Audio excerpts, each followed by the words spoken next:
You are ready? Ok. Allez-y, mais doucement, hein. Prêt? Allez, roulez. Mollo, mollo. Mollo, mollo. Mollo, mollo.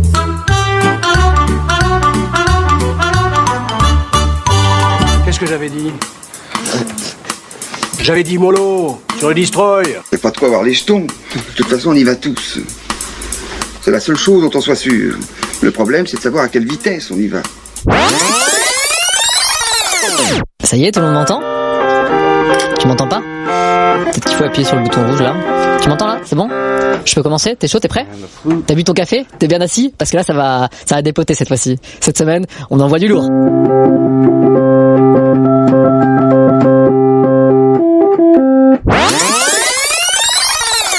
Dès que le réveil sonne, vous vous asseyez, vous vous mettez en position donc 90 degrés. Associé à cette position, il y a deux choses que vous pouvez faire. La première étant de boire un grand verre d'eau que vous aurez préparé la veille à côté de vous, à côté de votre lit.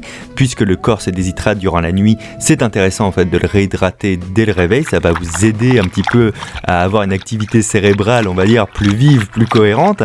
Et la deuxième chose que vous pouvez faire aussi, c'est de mettre votre réveil plus loin de vous. Un réveil que vous ne pouvez pas atteindre en étant allongé, que vous pouvez atteindre qu'en étant en position assise. C'est pour ça d'ailleurs que je vous recommande de ne pas forcément utiliser votre téléphone comme réveil, parce que on a tendance à le garder juste à côté de nous, à portée de main. Donc un autre réveil, il y en a à pas cher sur tous les sites comme Amazon, les sites internet ou près de chez vous.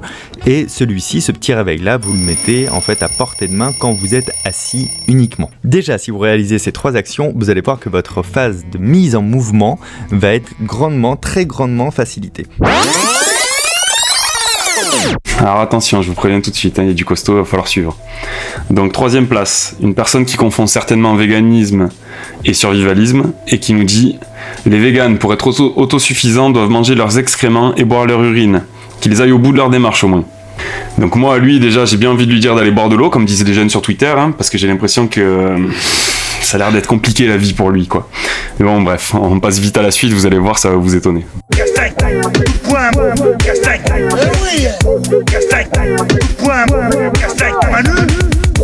Donc, pourquoi ça va vous étonner, vous vous dites? Tout simplement parce que cette personne a réussi à faire encore mieux. Et du coup, elle se retrouve aussi en deuxième position de ce top. Bon, alors là, cette fois-ci, elle nous parle de sexualité. Et elle nous dit « Les véganes sont anti-viande et ne font plus l'amour car ils refusent d'assumer le plaisir provoqué par un bout de viande. » Alors là, sur ce coup, je sais pas si c'est nécessaire de lui expliquer que le véganisme s'attaque pas encore au problème de l'exploitation des pénis. Par contre, je pense que de toute façon, c'est peine perdue avec lui. Donc on peut enchaîner, on va en finir là.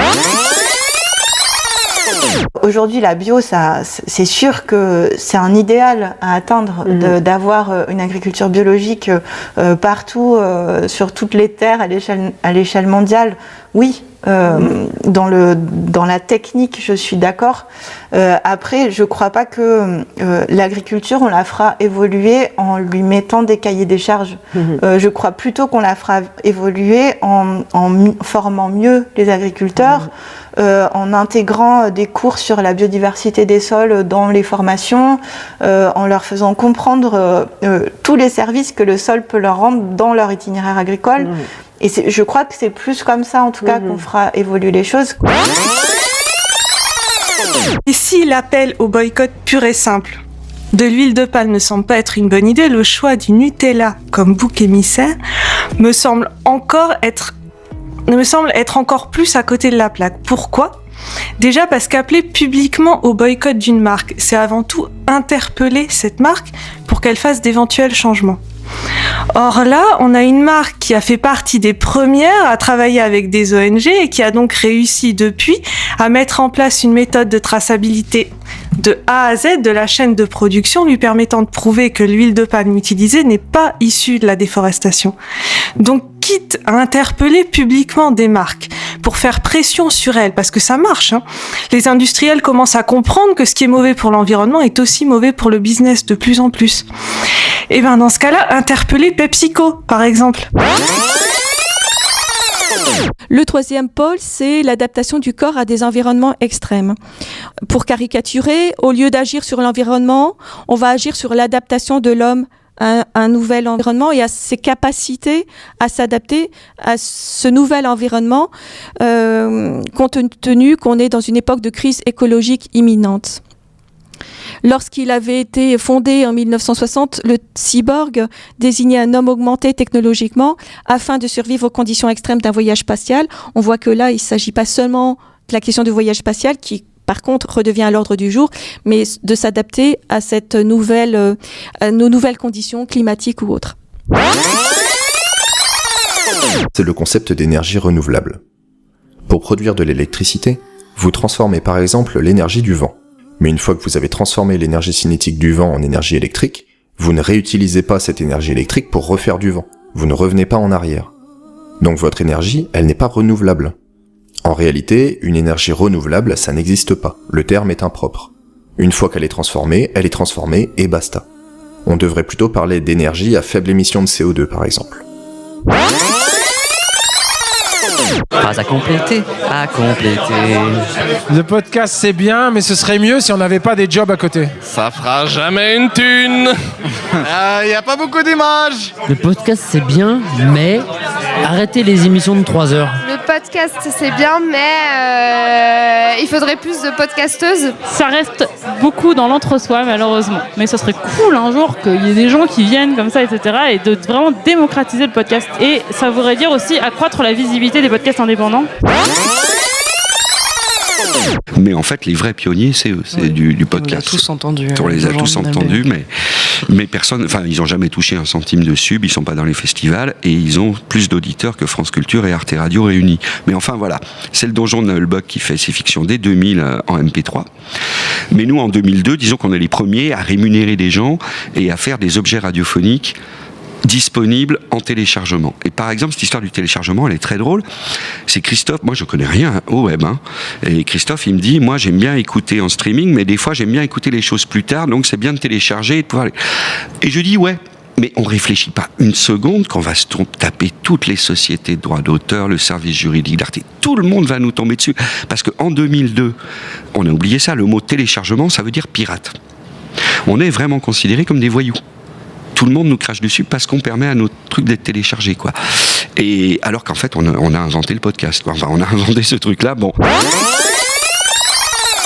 Et à ça, même si vous dites, j'ai tant de personnes qui téléchargent mes fichiers, tant de personnes qui visitent, après, voilà, vous avez des fichiers qui peuvent faire 5 minutes comme 1 heure, et Google Analytics a la bonne idée de préciser le temps que les gens passent sur vos pages, et quand vous pensez avoir 1000 visiteurs, et qu'en fait vous en avez 100, que vous pensez qu'ils écoutent tous vos podcasts même s'ils font que 5 minutes et qu'en fait ils écoutent que 30 secondes, là vous relativisez vachement la chose, vous arrêtez de vous la péter, vous arrêtez de croire que vous êtes à la radio en train de parler à des centaines d'auditeurs et vous vous rendez compte que vous parlez à 4 pelés qui écoutent 30 secondes de ce que vous faites par curiosité parce qu'ils avaient rien à faire et qu'ils s'emmerdent, quoi. Donc si toi de ton côté tu aimes faire quelque chose et que tu as envie de le partager avec des gens, à la limite ne va même pas voir les stats. Peu importe de qui t'écoute, enfin de combien de personnes t'écoutent, peu importe, regarde plutôt les retours que tu peux avoir, même si comme tu le dis ils sont très rares, et je peux t'assurer que c'est effectivement le cas, ils sont très très rares, voire des fois on n'a pas de retour pendant des semaines. Mais c'est ça qui te donne la motivation, c'est ça qui te dit ah ouais là c'est bien, là c'est pas bien, donc voilà, te focalise pas sur les stats. Fais ce que tu as envie de faire. Si tu le fais pour les stats, c'est que tu dois pas le faire. Honnêtement, c'est que tu dois pas le faire. C'est que tu as un produit commercial à mettre en place derrière. Si tu te bases que sur les stats et si c'est ta seule motivation, c'est que ton but n'est pas juste de partager gratuitement, mais de vouloir faire de l'argent avec. Et dans ce cas-là, le podcast, c'est pas la bonne solution parce que pour lancer un produit commercial avec du podcast, on a vu aujourd'hui que c'est plutôt difficile et que c'est plutôt un produit qui accompagne d'autres choses que quelque chose qui va générer de l'argent lui-même. Ils sont peu à pouvoir vivre de ça et on comprend pourquoi.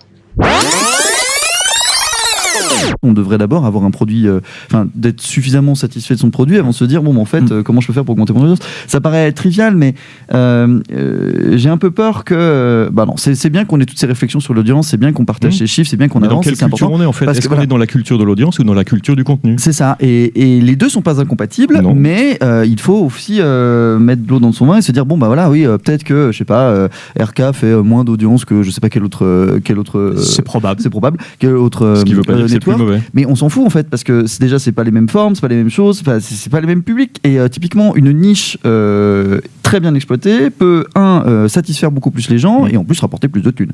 Donc si on veut juste vraiment avoir cette vision, on parle de thunes. Mais voilà, mais c'est vrai. Enfin globalement, on y viendra. Ça se monétise. Une niche bien définie se monétise mieux qu'une meilleure audience mais pas définie.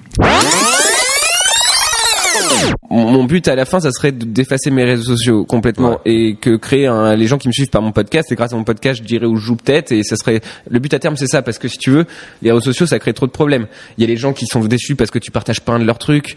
Il y a des salles de temps en temps qui te prennent la tête parce que t'as pas partagé un truc ou je sais pas quoi, et t'as envie de leur dire, mais si j'avais pas eu de réseaux sociaux et que j'étais très drôle, est-ce que je pourrais quand même venir dans ton lieu, parce qu'en fait j'ai l'impression, ou est-ce que tu serais quand même mon copain, et les réseaux sociaux pour moi amènent plus de problèmes qui sont faux d'ailleurs, on se concentre sur les mauvaises choses, et du coup voilà, les réseaux sociaux c'est un truc qui est pas agréable pour moi, mais qui fait partie aujourd'hui de l'univers, c'est-à-dire que c'est notre moyen de com, c'est notre moyen de remplir les salles, c'est notre moyen de montrer qui on est, donc c'est important aussi. Mais je pense qu'aujourd'hui les réseaux sociaux c'est en train de niquer complètement beaucoup de domaines, parce que les gens veulent faire la différence avant de penser à ce qu'ils veulent faire vraiment, en fait. On a tout à portée de main, en fait. Ne serait-ce que pour chercher la définition d'un mot ou pour faire du shopping. On fait tout de chez soi. Ça évite de sortir. Après, ça a ses avantages comme ses inconvénients, c'est que on a moins d'échanges avec les gens. Ouais, Internet, c'est d'abord la mobilité, en tout cas de la manière dont je m'en sers. Ouais. C'est de manière en mouvement, quoi. D'ailleurs, j'étais en train de chercher un truc à l'instant même. Hein, c'est ça. Ouais, donc je vous dirai pas ce que je cherchais, mais en marchant. Donc Internet en marchant. Beaucoup de choses. Ça fait gagner du temps, ça donne plein d'informations et c'est en même temps dangereux. Voilà. Je pense que Google est le nouveau monothéisme. Tu crois ? Qui va supplanter tous les autres. C'est drôle. Évidemment, c'est sûr. Enfin, tu vois comment on va tirer la manche de Twitter pour se plaindre, pour se confesser, pour Facebook. Enfin, tu vois comment les gens utilisent ça. Ils utilisent ça comme on utilisait le confessionnal. Ils utilisent ça comme. C'est vrai. Ouais, c'est. Je l'avais déjà vu. T'en as parlé sur scène comme ça du confessionnal avec Facebook? Non, je suis en train de l'écrire pour le spectacle. Ouais. C'est vraiment ça. Enfin, moi, j'ai vraiment. Facebook, j'ai fauté. Ouais, c'est ça. Pardon, Facebook, j'ai fauté. Enfin, tu vois, les espèces de textes grandiloquents comme ça, qui sont des espèces de professions de foi aussi. Et puis. Oui, je pense que après, ce qui est compliqué, ce qui est très bizarre, c'est que. Mais c'est l'individu qui est lui-même son propre salut, tu vois. Donc tu vois, c'est une espèce d'auto-religion en fait, une espèce de religion de soi en fait. Donc c'est là où justement ça tourne en boucle et que on ne peut que s'éteindre en termes de valeurs, puisque si tu es tourné que vers toi, effectivement, il peut plus y avoir de vrais discours collectifs sincères et puissants. Il peut pas, enfin tu vois, donc ils nous ont bien niqué, ouais. Alors à l'époque, d'abord c'était passible de prison déjà, Aida. C'était absolument pas admis, c'était grave quoi de signer ce manifeste, c'était grave. Voilà, donc c'est aussi une des raisons, parce que moi j'étais un peu rebelle, grâce toujours à mon père qui était toujours à l'avant-garde des choses et qui m'a beaucoup encouragée aussi, pas encouragée mais il m'a félicité même d'avoir signé ce manifeste. Voilà, oui, non, à l'époque, on risquait quand même des choses. Moi, j'ai pas eu des profs qui ont des proches qui ont changé le regard sur moi quand j'ai signé ce manifeste. Faut dire qu'à l'époque, j'étais pas connue du tout. Hein. J'étais une jeune actrice que personne ne connaissait. Je n'aurais pas imaginé. D'ailleurs, à ce moment-là, que ça aurait eu le retentissement que ça a eu plus tard. Mais ça a été très important, ce manifeste, parce que quelques années après, ça a débouché sur la loi Veil. Et s'il n'y avait pas eu ce manifeste, je ne sais pas si cette loi serait passée quelques années plus tard. Donc, oui, c'est important de prendre des responsabilités sur des sujets graves quand on peut le faire. Pour s'accommoder de cet inconfort qui se manifeste quand on essaye de changer sa vie extérieurement ou intérieurement, la première chose, c'est d'avoir conscience de ce mécanisme et savoir l'identifier comme tel. C'est-à-dire voir arriver des pensées et des émotions, les mettre dans le contexte de ce changement qu'on essaye d'opérer et comprendre que c'est ces mécanismes de notre cerveau primitif qui tentent de nous garder en sécurité et dans une cohérence cognitive, et comprendre ce qui est en train de se tramer et accepter cet inconfort comme faisant partie du deal quand on essaye de changer. Donc ne pas y résister, ne pas s'en offusquer, ne pas s'en alarmer, mais plutôt s'équiper de pensées qui vont nous permettre de trouver du confort dans cet inconfort. Donc on peut penser, par exemple, moi j'aime bien dans ces cas-là me dire je suis en train de traverser la rivière. Donc c'est la fameuse rivière de misère dont je vous parlais à l'instant. C'est se dire voilà, je quitte une rive qui est familière, qui est connue, et j'ai envie d'aller sur cette autre rive qui est en face, qui m'attire, qui m'intéresse, qui va enrichir ma vie. Mais pour l'instant, je suis au milieu de la rivière et donc il faut juste pas que je me décourage. C'est difficile, mais je serai de l'autre côté et je serai contente. Mais tu sais que pour revenir au truc d'éternuer, apparemment, quand t'as envie d'éternuer, tu te dis je vais éternuer et t'éternues pas du coup. C'est vrai. Ouais. D'accord. Et je l'ai testé sur moi et ça marche pas trop mal. D'accord. Voilà. J'aime parler de ma vie, de mon œuvre. Qui sont ponctuées de petites anecdotes comme ça. Des petits bouts de vie, quoi. On sent que j'ai une vie intéressante. La règle avant, c'était non, tu peux pas bouger. La règle, depuis l'arrêt Bosman, c'est oui, maintenant tu peux bouger. Alors, après, ce qui s'est passé, c'est que les clubs qui avaient de l'argent, ils se sont mis à recruter à gauche, à droite, à faire des équipes qui sont devenues de plus en plus compétitives, qui sont devenues de plus en plus sexy. Parce que si tu veux, comme ils accumulaient des stars, ça devenait intéressant. Du coup, les télés se sont dit, waouh, ça devient intéressant. Du coup, les télés se sont mises à acheter les compétitions de plus en plus chères. Et du coup, ça fait un cercle vertueux ou vicieux, on y reviendra si tu veux, mais vertueux, c'est-à-dire que plus t'as d'argent, plus t'as de transferts, plus t'as de meilleures équipes, plus t'as de meilleures équipes, plus t'as de meilleures compétitions, plus les télés payent cher. C'est-à-dire qu'au bout d'un moment, ça peut être la poule et l'œuf, peu importe, c'est-à-dire que on ne peut pas avoir de grands textes critiques à un moment où le cinéma n'est pas grand, et le cinéma n'est pas grand s'il n'y a pas aussi grand texte critique. C'est-à-dire que j'ai l'air un peu puriste, un peu radical, mais je crois intimement à ça. C'est-à-dire que il faut à un moment donné avoir cette espèce de couple-là, et aujourd'hui, les regards, parce que un regard ça se forme, on n'a pas la science infuse, on peut avoir des révélations, on peut avoir des chocs esthétiques, on peut avoir le syndrome de Stendhal, mais il ne faut pas espérer que la classe moyenne soit victime du syndrome de Stendhal toute la journée, c'est pas vrai, parce qu'en plus on a souvent les goûts qu'on peut malheureusement et pas qu'on veut. C'est pour ça que tu dis, je reviens, termine juste là-dessus, quand tu dis tout à l'heure l'adolescent ou le spectateur moyen aujourd'hui, il est devant Netflix ou sa plateforme de streaming et il a une offre considérable, ça veut rien dire. Je suis d'accord. Qu'est-ce qui ferait qu'il va aller dans la catégorie classique vers un film d'Anthony Mann ? Il n'ira jamais. Donc en fait, c'est une offre virtuelle, mais qui n'est jamais réalisée. Donc il ira toujours vers les mêmes si on lui a pas donné envie, via des textes, via une rencontre, ça peut être une forme oralisée, des ciné-clubs. Non, mais je tiens à le dire, ça, c'est que quand on développe des films particuliers en France, on se tape l'aristocratie du cinéma français. Enfin, moi, j'ai été régulièrement très humilié sur Martyr parce que les filles vous rencontrent parce que quand elles se disent c'est un rôle, c'est un metteur en scène, on sait jamais. Elles vous rendent. Puis après, quand elles lisent le script, c'est comme si je leur avais proposé un porno pédophile. Ouais. Il y a une aristocratie du cinéma français. Et quand nous on est lecteurs de Mad Movies et qu'on essaie de faire des films d'horreur, on se la tape de plein fouet. Et là, on a un sentiment de classe sociale très très fort, quoi. Si la cinéphilie c'est parler au centre de soi-même, ça m'intéresse pas. Je fais des livres, on fait des colloques, on est lu par nos semblables. Mais ce qui est intéressant, c'est l'horizon. Et l'horizon, c'est quoi ? C'est celui qui, dans la rue, dans le métro, dans la classe, en première ou à la fac, etc., n'est pas né ou n'a pas grandi dans un milieu forcément ultra éduqué, favorisé, et qui va avoir la révélation du cinéma. Parce que le cinéma, c'est pas un petit divertissement du dimanche. Oui, bien sûr, mais là, et moi là, c'est quelque chose que j'ai toujours appris de gens comme Truffaut, Godard, Scorsese, etc. Le cinéma, c'est un truc vital, c'est extrêmement important, comme l'art est extrêmement important. Moi, j'ai appris l'essentiel de ce que je l'ai appris à partir du cinéma. Et le discours aujourd'hui, moyen évidemment, c'est que à cause de l'industrie culturelle, du capitalisme culturel, le cinéma est devenu un divertissement, plutôt un objet de culture. L'art, c'est pas la culture.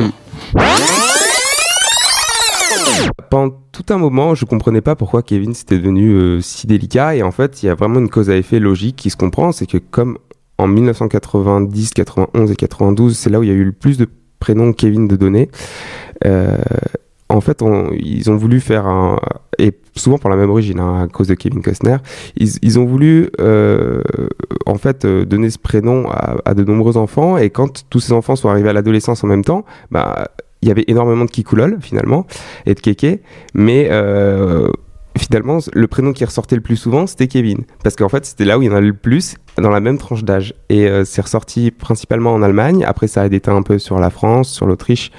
En Hongrie aussi, il y en avait. Voilà. Et c'est devenu, comme c'est toujours le Kevin, et en dessous, il avait un commentaire en langage SMS qui disait « Ah non, mais toi, c'est trop de la merde, ton truc, machin. » Et forcément, les gens, ils ont tout de suite dit, en fait, tous les cas sociaux et les cons, quoi, c'est les Kevin. Parce qu'ils s'appellent tous comme ça. Alors qu'en fait, c'était juste une majorité de personnes qui s'appelaient comme ça et qui représentaient les Kevin. C'est ça l'histoire de France, et c'est une partie de l'histoire de France, mais c'est surtout un élément qui différencie beaucoup la France de ses voisins, y compris d'ailleurs des États-Unis, toujours cités comme le pays du melting pot. Il n'y a pas de métissage aux États-Unis entre les Noirs et les Blancs. Ça fait 350 ans qu'ils vivent ensemble. On est toujours entre 5 et 10% de mariages mixtes, et encore ça vient de monter dans les 2 dernières décennies. En France, il y a des Français et des Maghrébins en métropole qui vivent ensemble depuis 40 ans, 50 ans. On est à 25-30% de mariages mixtes pour les filles maghrébines, alors que c'est interdit par l'islam, et plus important que l'islam, par la culture arabe. Et en même temps, on a un niveau de discrimination, un niveau de Front National, etc., extrêmement élevé. Donc on a un paradoxe. Ce paradoxe, moi, je ne l'explique que par un modèle qui est un modèle original. On est dans un système d'assimilation.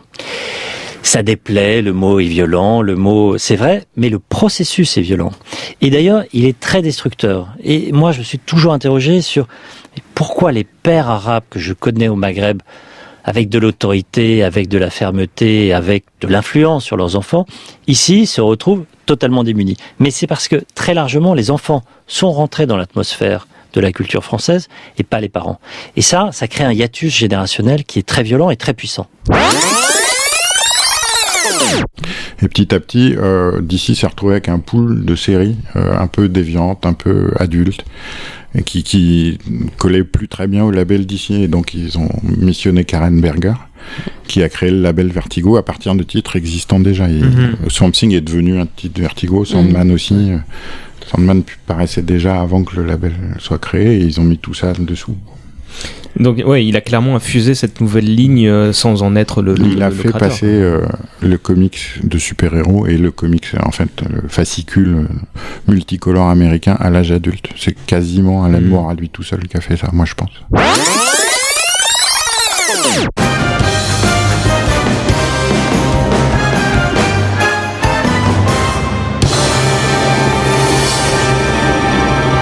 L'orchestre philharmonique de Tokyo, ici à l'œuvre sur 2 thèmes de Sailor Moon que j'avais medleyisés ensemble. D'un côté, il y avait le Moon Prism Power Makeup Theme, qui est le thème des transformations, et ensuite Moonlight Densetsu, qui est évidemment le générique culte de Sailor Moon. Ceci dit, de la matière qui tombe du ciel, des météorites et des choses comme ça, il y en a tout le temps, et personne ne s'est plaint jusqu'à présent. Oui, des débris dans l'espace qui rentrent dans l'atmosphère, il y en a pas mal aussi. Voilà, donc ne nous inquiétons pas, c'est pas le moment de faire on va faire des réserves de conserve dans sa cave et des choses comme ça va aller. Enfin, j'espère. Sébastien a un doute. Non, tu dis que personne s'en plaint, il y en a quand même une qui s'était écrasée en Russie, qui avait fait quand même pas mal de morts. Hein. Les dinosaures sont pas contents aussi. C'est vrai qu'en Russie, il y a eu... Oui, il y a eu un et donc il y en a qui s'en sont plaints quand même. Oui. Mais bon, voilà, c'est... Enfin, ils s'en sont plaints. C'est rare quand même. Enfin, non, ils s'en sont pas plaints. C'est pas bon.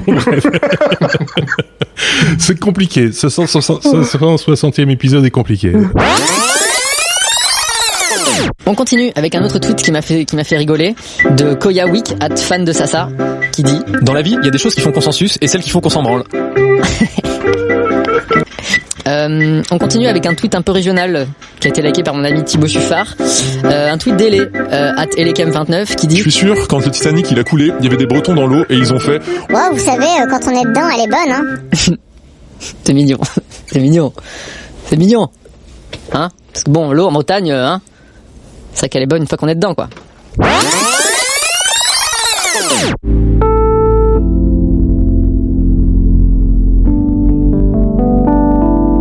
Si vous avez écouté cet épisode jusqu'ici, d'abord, bravo et merci. N'hésitez pas à mettre 5 étoiles sur iTunes et un cœur sur SoundCloud. Cela m'aide énormément. À la semaine prochaine. Je crois qu'après avoir vu ça, on peut mourir tranquille.